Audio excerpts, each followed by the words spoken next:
Welcome to Just Minding My Business Media LLC. Healing yourself is connected with healing others. Yoko Ono. Today we are pleased to welcome to our studio the authors from the current bestseller anthology, Elevate, The Rise of the Underdog. As you listen, these impactful stories may resonate with you. Sometimes the beginning of our own healing journey is to hear our story come out of the mouths of others. Today, we welcome Nadine Gentles. Nadine is a Jamaican-born 47-year-old entrepreneur. She is the founder of DORCAS COUTURE LLC. Let me do that again for the editor. She is the founder of DORCAS COUTURE LLC, named in honor of her mom, the late Dorcas Elaine Gentles, who passed on her love of fashion to her daughter. At the age of 14, Nadine attended pattern making classes to begin her journey into the fashion industry. Today, her company slogan is, "People will stare, make it worth their while." Welcome, Nadine. Hi, thank you for having me. Hi, Nadine. A pleasure to meet you. Hi. So I always like to start with beginnings. Tell us a little bit about how you arrived to where you are today. So my journey was a little bit different, a little bit unorthodox because I'm from Jamaica, and I was in Jamaica, had two kids, and just trying to find a better life for them. And it was a little bit of struggle back home because, as you know, different economic system back home, it was hard for me. And I heard about a job here at one of the local casinos, and they came to Jamaica and they offered give me a chance for an interview, and I took the interview. After taking the interview, they offered me a job, which I thought I would be doing more of something that along my field as far as a receptionist in a high school. I was coming from that job. I found myself working in the dish room with pots, and I started there. That's how I came here. I came here in 2001, coming out of a domestic violence situation, just coming here to make ends meet for my children. And I ended up at the local casino, and I started my way from there. So my journey started there. Okay. Wow. I tell you, you just never know where God is going to take you. Yes, yes, yes, ma'am. Absolutely. And I'm sure you didn't even realize that was going to come. The opportunity presented itself and you already knew you wanted to leave. So you just said yes. Yes, and when I was going through my situation with the violence and the domestic violence, at one point I wanted to die because I never saw a way out. I never saw that it would be possible. If somebody had told me back then in 1997 that I would be in America, my life would be different, I would be telling they're lying. God just opened up doors that I never saw, and it brought me here. Yes. And that's usually how he works. Yes. That's usually how he works. Wow. So tell us, give us a snippet from your chapter. What is the name of your chapter? My chapter is if you pray it, and it says the bitter piece of the American pie. It just kind of talks about a little bit of my experience getting here. It talks about the idea that coming from Jamaica, everyone in my country was talking about if we could just get to America, if we just could get to America. So when I first landed in Miami, I am looking for pearly white streets. I'm looking for everything to be paid for me because my dream was to get to America. But once I got to America, I realized that there are different obstacles and different stops and different bumps and different ditch that would cause me to have to struggle a lot and just kind of experience some things. I'm still grateful for every challenges and every situation that I went through, but it just kind of showed in my book that talked about a little bit about showing you where I came from, the obstacles that I went through, the hurdles, and how God delivered me from it and brought me through it. Yes, yes. And that's the whole thing. It's always going to be obstacles. Yeah. It's always going to be challenges, no matter where you are, no matter what side of the world you're on. They're just different depending on the location. Yes. The weather is Right. different. Yeah, so, yeah, What is there? exactly. Uh-huh. They travel with you. They're everywhere. I wanted Yes. to ask you, Nadine, about your sewing. I visited your website and saw your work, and I so love your slogan, people will stare, make it worth their while. So can you Yeah. talk a little bit about how you came into um, creating your shop, your work? As a child growing up in our country, along with our education, is always a great thing to have a skill. And so my mom, at a tender age, she had me going to pattern making school classes, and I didn't want to go because I was the youngest in the group, and I was like, I don't understand why I'm going. And so I went and I did what I could do then, and I've always sewn to a certain extent. But in 2010, I lost my mom to lupus. And once she passed, it just kind of gave me an it's just something that woke up in me, and it gave me an outlet. And the way I sew is just, to me, once I get in my sewing room, it's like a safe haven. My mom is there with me. I remember her talking to me through the different things because she was also a seamstress as well. And it my sewing just kind of give a voice to those who no matter what size you are, no matter if you're curvy, if you're not, I create a garment for the entire, for anyone, for everybody. It's just, to me, I feel like clothing have a voice, and it gives you confidence, and it gives you boldness, and it gives you a certain esteem. And that's where I'm at with my sewing. It just kind of helped me to share with others, to help me to uplift others, but it also helped me to help that person who is less with confidence to build their confidence. And so that's where it's at now. Right now, I I work like on. that. Go ahead. I'm sorry. No, I like that. Very nice, very nice. And Yeah. some of your garments are just beautiful. And she's absolutely right. It's for anyone and everyone, you know, Everyone, yes. it's some of them are just beautiful. Thank you. So Yes, ma'am. I appreciate. congratulations. You've come a long Yes, thank ways in a short time. Yes, you Yes. Congratulations. have. And what's the It's name of your shop again? it's Dorcas Couture. My mom name is Dorcas. And in the Ah, Bible, biblically, there's a Dorcas in the Bible, and she was a seamstress as well. So my mom embraced that name, and she's also was a seamstress, and so the name kind of embodied her and helped to kind of remember her and to kind of help her to live on to my sewing. all right. Beautiful. And what's your website? My website is mydorcascouture.com. Okay. Mydorcascouture.com. Yes. Okay. Well, we'll make sure that we promote this, that we'll add that in. And I'm gonna tip over there and check out some because I love fashion. Please do. Yes, And ma'am. so Nadine, we are so happy that you joined us.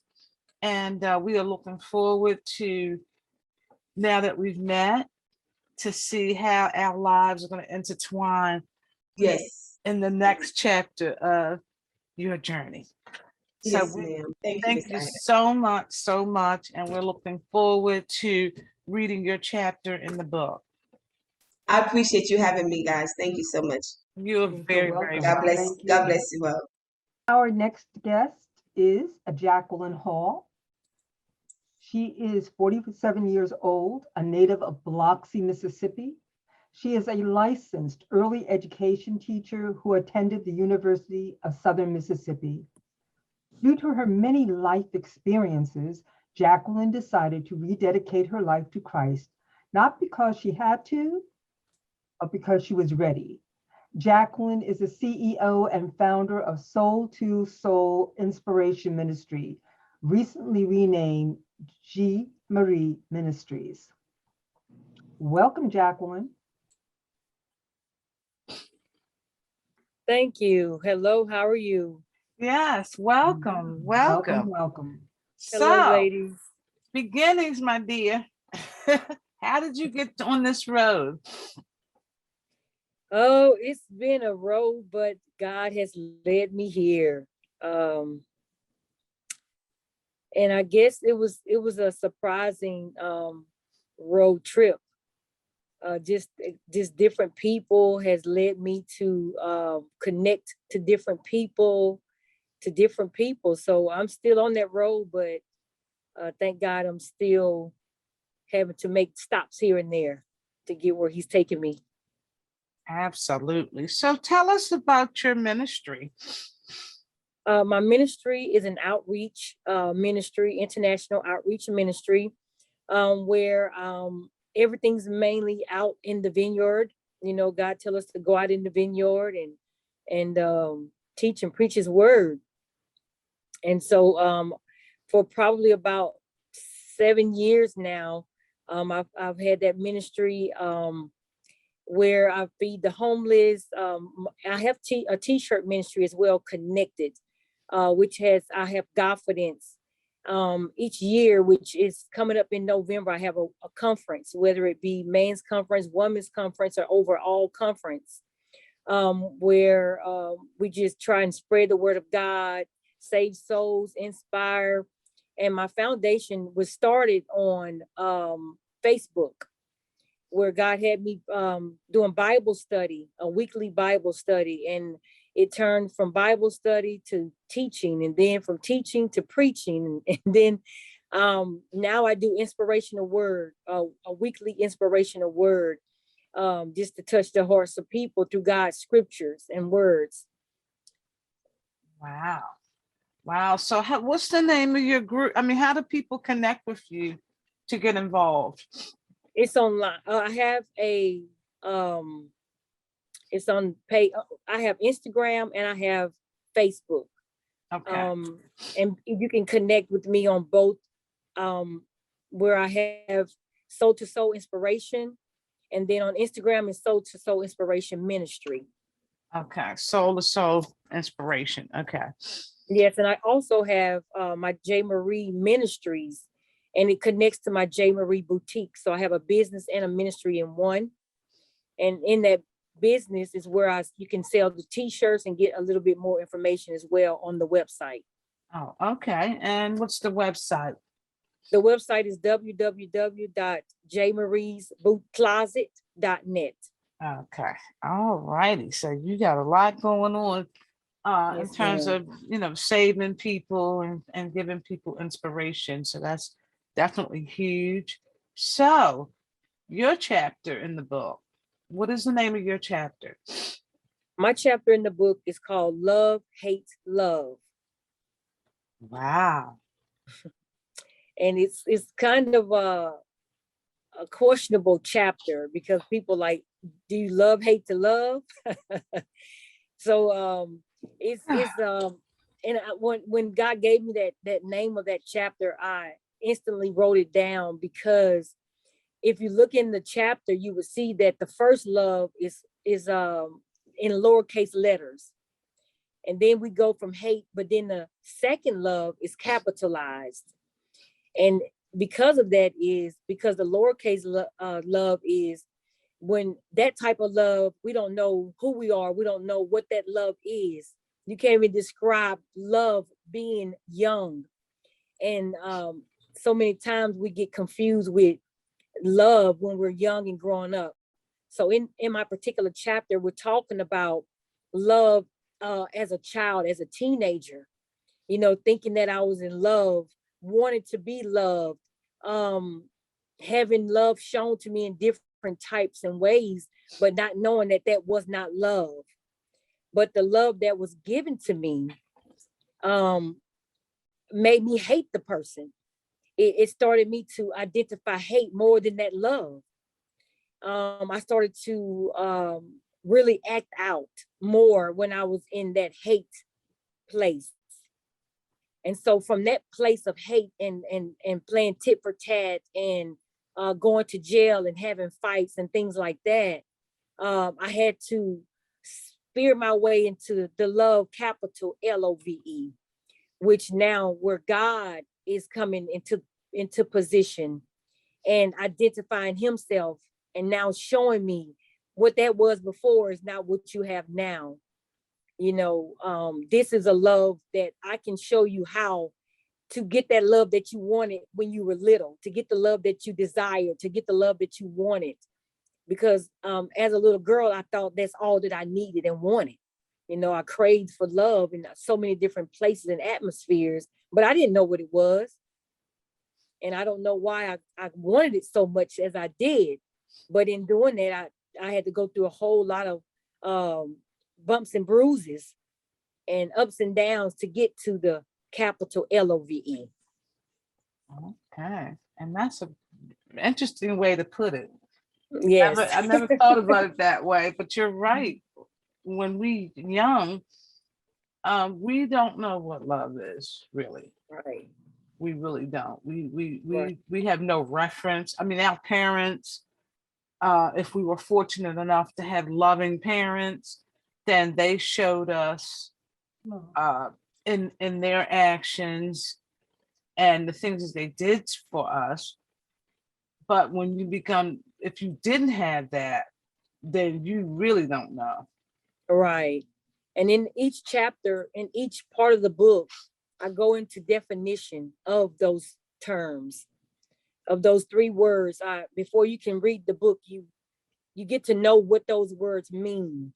So it kind of breaks it down and give you a better understanding on what the love mean. LOVE, in a small way, it means just the way that we feel due to sex and to lust.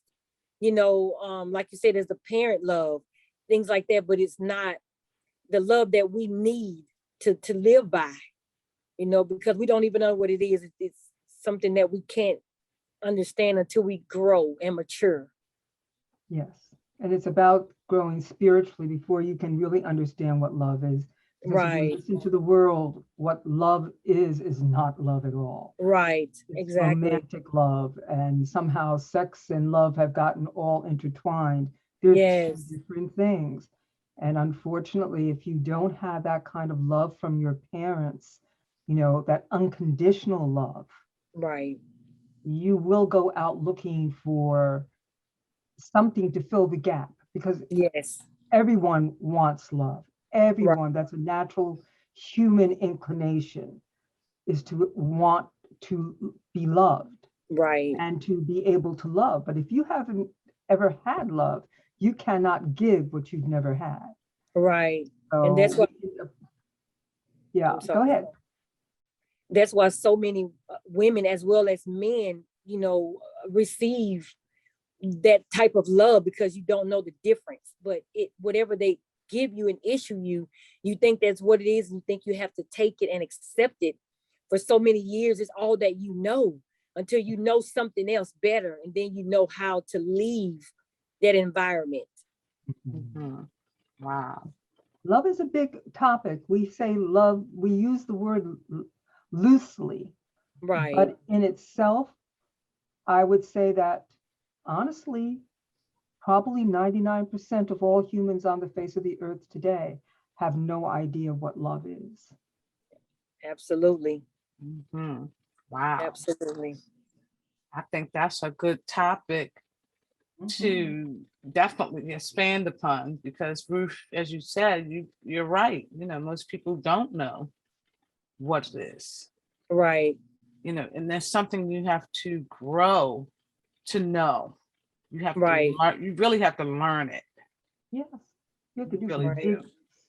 Right. soul searching and go Right. through some things in life and be able to have a comparison and say, oh, this is what I thought love is. And then I look over here, and I think a lot of people get that with their pets, which is Right. odd, or Right. from a horse or something, because these animals love us unconditionally. And Right. you can tell that you're loved. Mm-hmm. And then you compare some of the human love that's been called love, and you see how harmful it's been. Love should never be harmful. It may hurt from time to being, because love is also honest, Right. but love is never cruel. Right. Right. Love never intentionally hurts. So, sometimes we get that with our pets, we can Mm-hmm. depend on them for that unconditional love, Right. and our little children. That's why we love little children so, because they're unconditional. They're like, oh, Yes. I love you. Here I am. There you are. Yes. I'm just happy being with you. And they just Right. accept you. And I think we go through life looking for that, especially if we haven't had it as a child. and we make all the wrong choices. Yes. Yes, we I do. love your topic. I do Thank too. you. Absolutely. Wow. We can't wait to read the book. Mhm. And thank you so much, Jacqueline, for gracing our welcome. stage. It's just, we definitely want to have you back to expand on that because I think Yes, that's ma'am. an important conversation. Yes, Yes. very important. Yes, And and more knowing the now than difference. ever, because, well, we can talk about that at another time, but now more than ever, people Yes, need to understand what love is, what Mhm. love is not. Yes. absolutely. Wow. Wow. Thank you so much, my dear. I can't Thank you. Thank you wait. both for having me. I enjoyed you both. Thank you so much. You're Absolutely. welcome. We enjoyed you. Our next guest is Sylvia Washington, who is an author, advocate, motivational speaker, and CEO and founder of Homicide, Hurtzz, a nonprofit organization specializing in aiding families, communal youth, and those left traumatized by the unfortunate circumstances of homicide. Sylvia is set apart. Sylvia is set apart because she understands that in order to gain strength, one must endure pain. Welcome, Sylvia. Yeah. Hello. Welcome, my dear. So how did this all transpire? I was married. I was married. My first husband was murdered in 2008. I remarried 3 years later, and 3 years after that, my second husband was also murdered. And after he was murdered, I was trying to find an outlet to um to let go of some of my pain, some of my hurt. And just sitting there one day, and the words came to my mind of homicide hurts. And I just decided from there, and it was me and my children's therapy. So we started doing like car washes for people and different stuff like that. Okay, wow. That is so unfortunate. And so many people's story, especially with the homicide being ridiculously high across the whole entire United States. And to actually meet somebody that this actually happened to is definitely huge. And we definitely commend you for sharing. So tell us a little bit about what your organization does. Um, well, I I'm sorry. I get like help the families of the victims with clothes for the funeral. I help do obituaries and try to take some of that type of burden off of the families so that they don't have so much to try to do. I have yearly balloon releases, candlelight vigils, and it's just to try to pull the families together so they can have an outlet too. Because a lot of homicide families feel like that's the end after the funeral and everything, everybody's gone. So we're the ones that's left back with we're our backs are up against the wall, like we have nowhere to go, nobody to talk to, and people really don't understand our inside hurt. So I just get those people together, and we like just randomly meet, just if somebody would call me and be like, well, this happened to me, or if I find out that they were victims of, so I would reach out to them and just get them together and let them just vent, talk, do whatever they need to do, or either just go do different outings. Mm-hmm. Can you talk a little bit about what that is like when you hear that a loved one has been murdered? What is the immediate reaction? What is the long-term reaction? Oh, well, immediately after I hear that someone was murdered, it takes me back to my first time, when it first happened to me. Shock brings back a lot of memories. But I try to maintain myself and try not to put myself back to where I was, so I can be there for those people, because I know the inner hurt is just unexplainable. So that's why I I can elaborate on it a little, but that inner hurt is just unexplainable, because when it hit home, it's totally different than, you know, somebody on the outside. So just to think that loved one's not coming back, or you keep looking for them to come back and they don't. So I try to just be that void. Like I said, not so much just to speak and talk to them, just to sit there in that moment with them. So if they feel like crying, they cry, because I mean, everybody's lost a loved one, and initially it's a pain that you really, like you said, you really can't describe. And you find yourself, you find yourself just in the middle of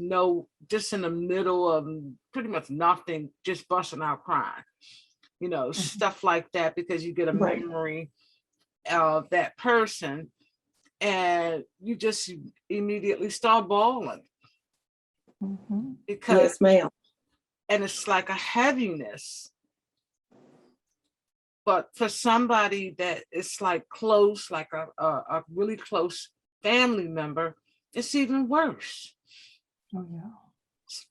Well, death is not natural. It's not something that we know that it happens, but it is something that is not natural. And I think at the point of death, especially with murder, when you hear a loved one that is murdered, you have not had time to prepare as if they had a sickness, or even someone who dies of a heart attack. You don't have that time to prepare your mind that this is going to be the end result. So when it happens either way, the reality is a feeling of this is not real. It can't be real because it's foreign to us. Bottom line, we all want to live forever. Bottom line, that's what we want. That's kind of like the way we live life. We live in the present and hoping for the future. So when you see that future snatched away from a person, it is not only that you miss them, but you also miss everything that they could have become or done or been in your life.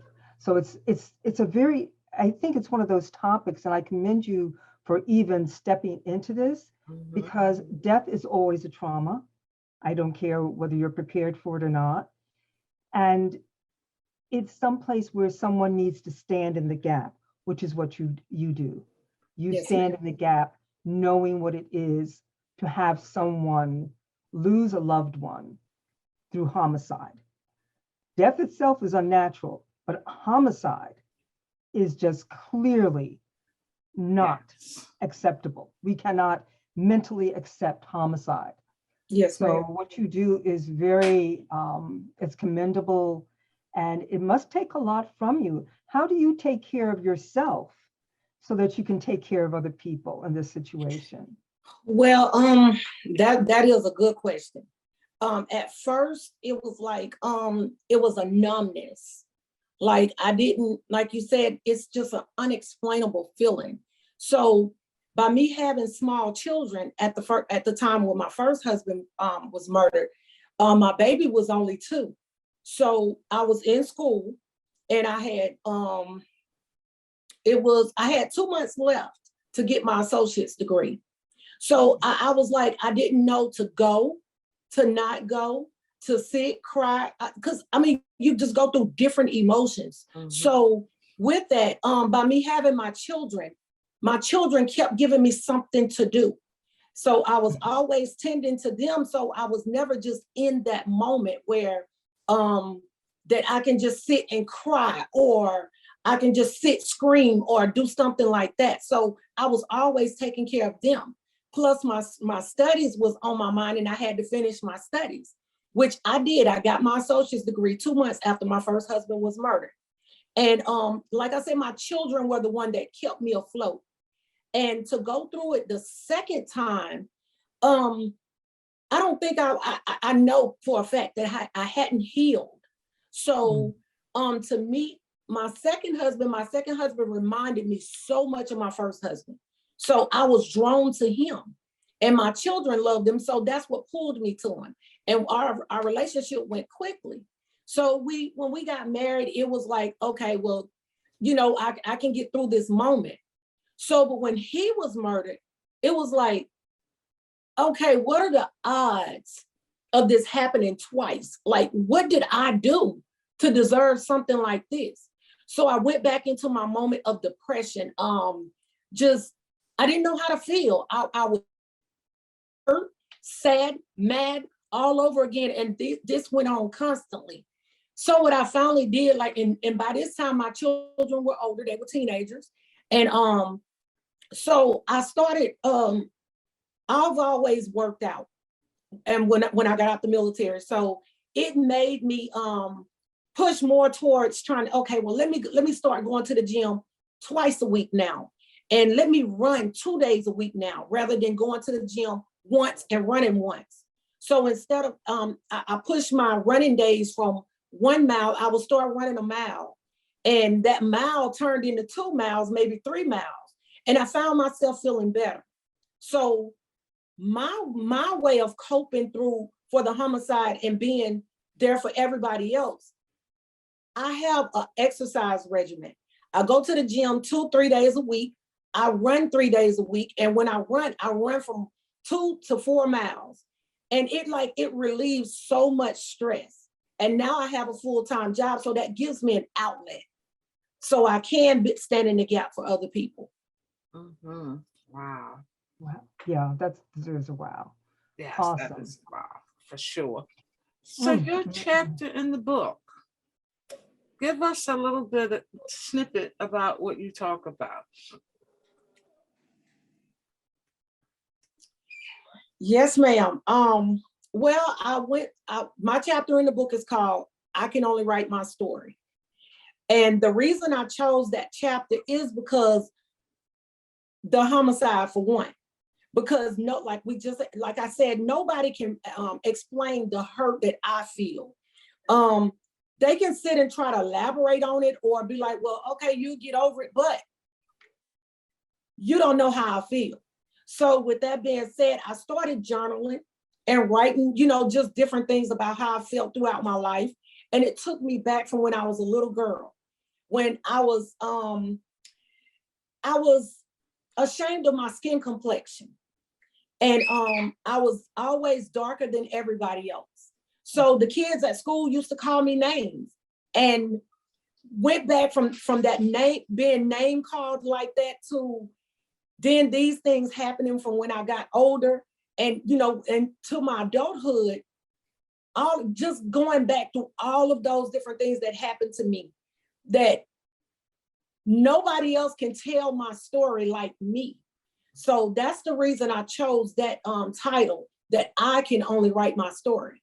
Because even if a next person come up and be like, they can tell me things that they're going through and I can try to help them through, through their hurt. But I cannot stand in their shoes. And that's what I tell everybody, all the victims, families and stuff, only you can write your story. Mm-hmm. And that's where I got the title from. And that's a fact. That's a fact, because nobody knows how you feel because they're not you. Yeah. Yes, ma'am. Everybody experiences everything differently. Absolutely. Some people come through something like that and they stonewall. They bottle up all their feelings, they get through it, and then 3 years down the line, they fall apart because it finally gets to them.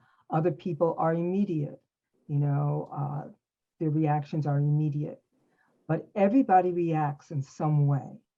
And therefore, nobody can write your story except yourself. I love that title. I do too. Thank you. Absolutely true.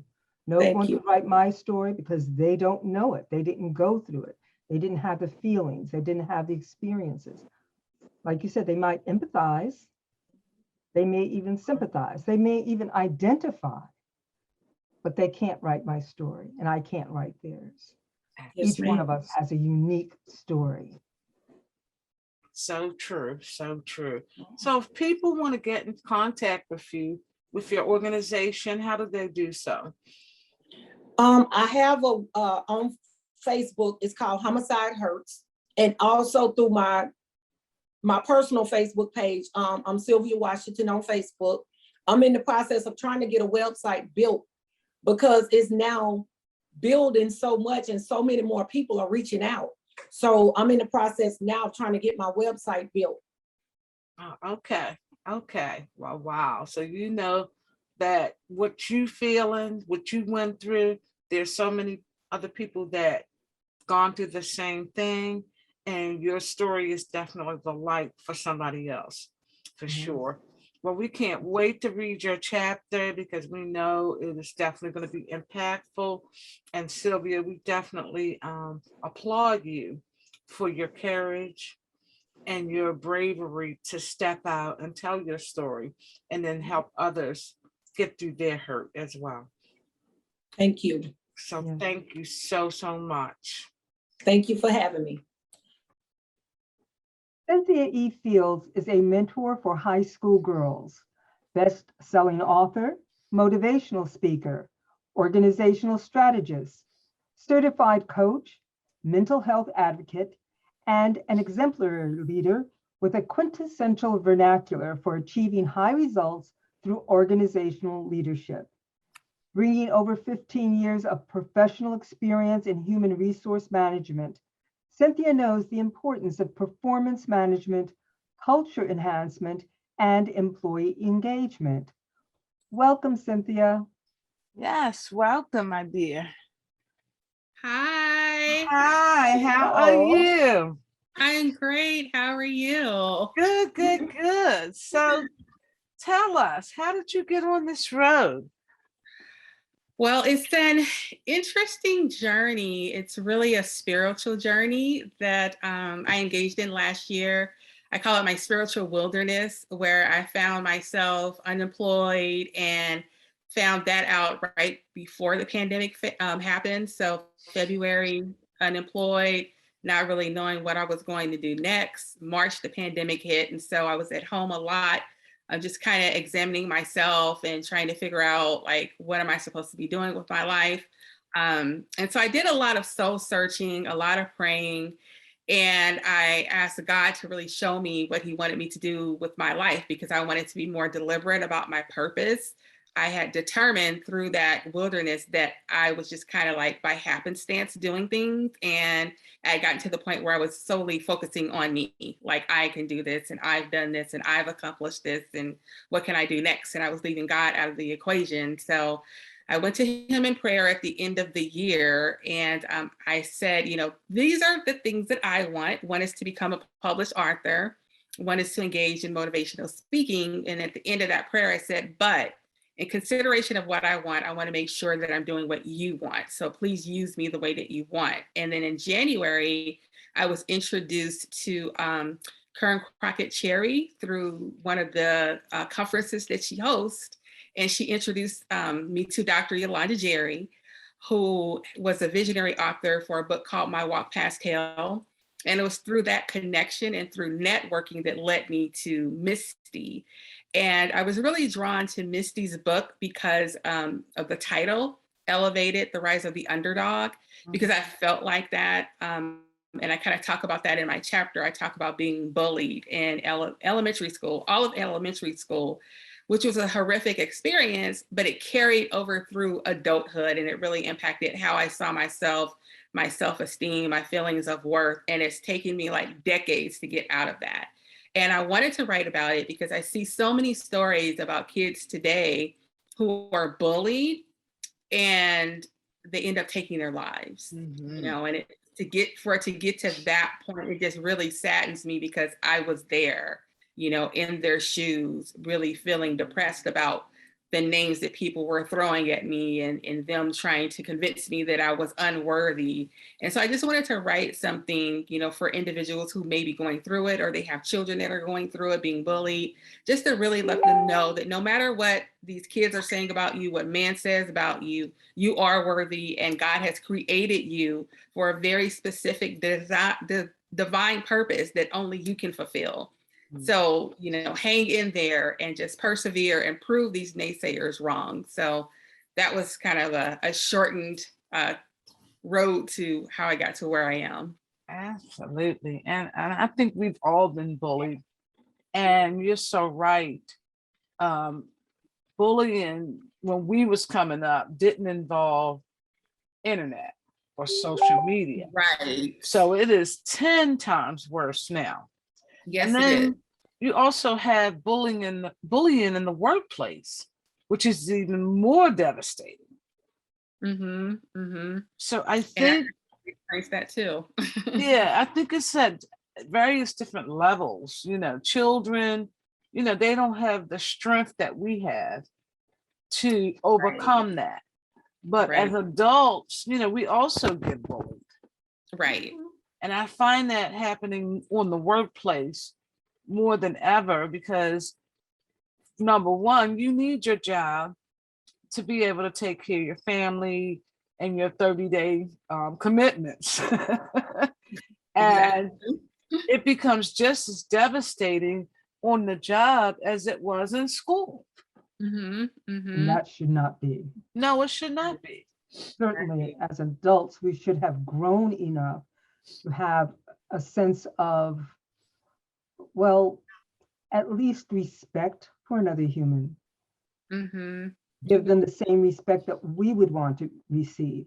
But like Ida said, all of that has changed. And I think as people are trying to go back to work, now that they've been out of work for so long, those things, those negative elements of the workplace are really rising up and hitting people in the face. Mm-hmm.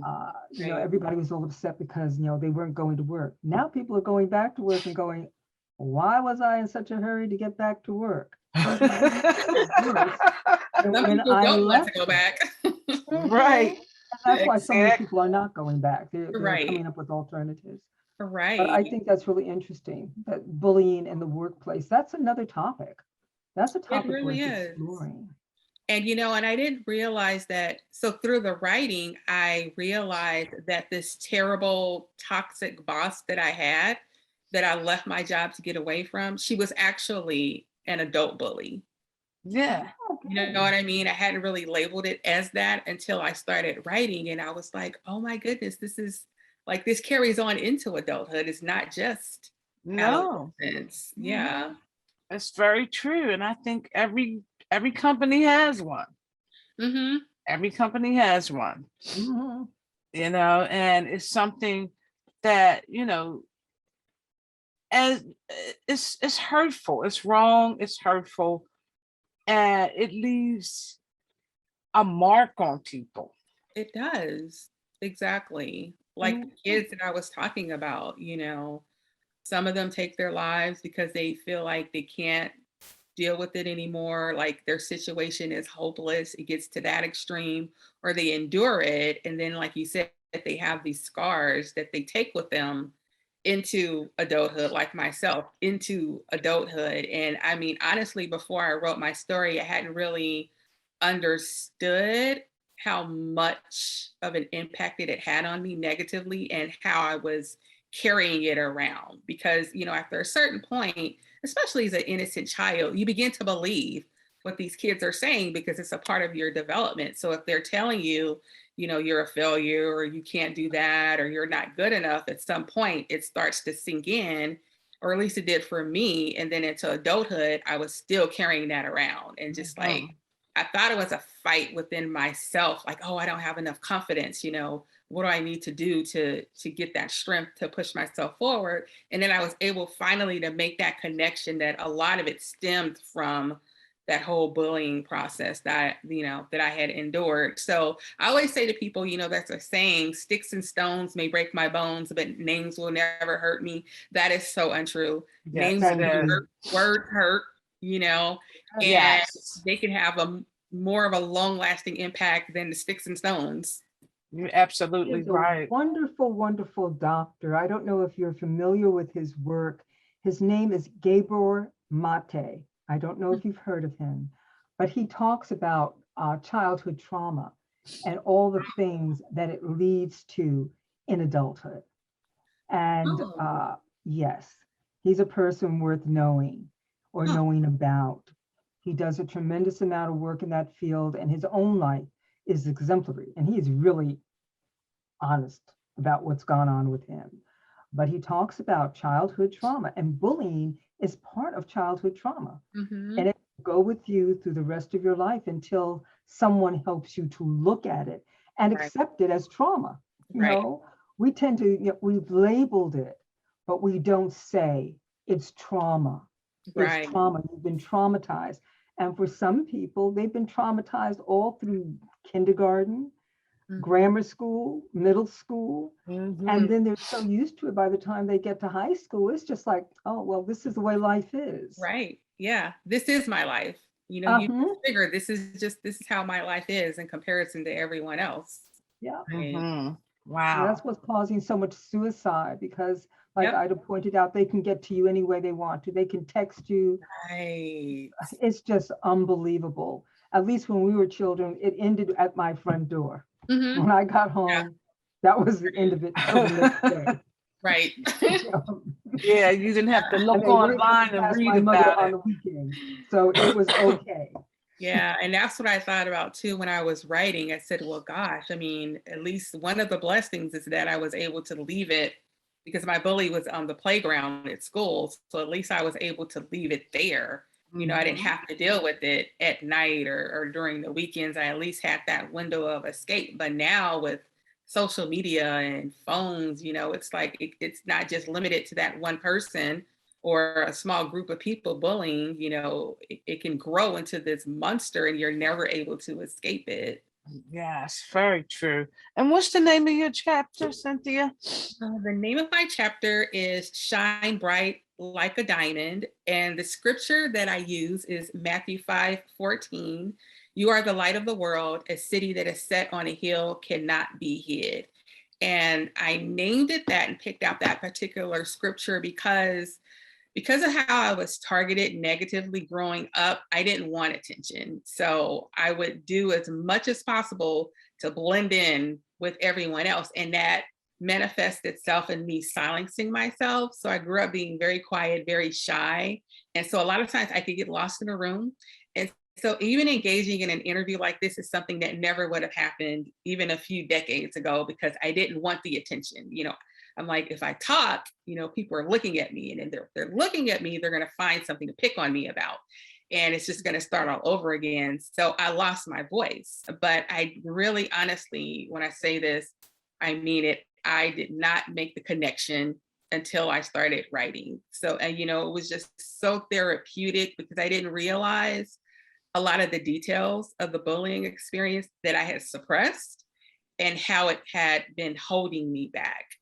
So now I'm like, shine bright, you know, don't let what these people say allow you to dim your light. You know, God has so much in store for us. You know, He wants us to live an abundant life in all ways, all aspects. And if I hold myself back, if I silence myself, then I'm not allowing myself to live this abundant life that God has in store for me. So, you know, just don't let anyone allow you to get sunken into this deep hole to the point where you're not aspiring, where you're not working to accomplish your goals. You know what I mean? I mean, we're going to have adversity, we're going to have obstacles, but just push forward because through those obstacles, we get stronger and we grow, and then we can help other people. We can talk to them about what we've experienced, and they may still be struggling, but we can share, you know, this is what I did to get out of it. Or yes, I was there where you are, but I've exceeded. I've excelled. I've done this. You can do it too. So